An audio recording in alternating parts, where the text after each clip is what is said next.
3 psychological facts जो आपकी जिंदगी बदल देंगे। 1. Dark triad. कुछ लोग दूसरों का फायदा उठाने के लिए किसी भी हद तक जा सकते हैं।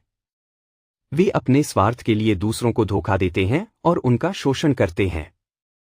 2. गैसलाइटिंग। कुछ लोग दूसरों को पागल या भुलक्कड़ साबित करने की कोशिश करते हैं। इससे पीड़ित व्यक्ति अपने विचारों पर संदेह करने लगता है। 3. Bandwagon effect. जब लोग समूह में होते हैं तो वे अपने विचारों को बदल देते हैं ताकि वे समूह के साथ जुड़ सकें। इससे व्यक्ति अपनी स्वतंत्र सोच खो देता है।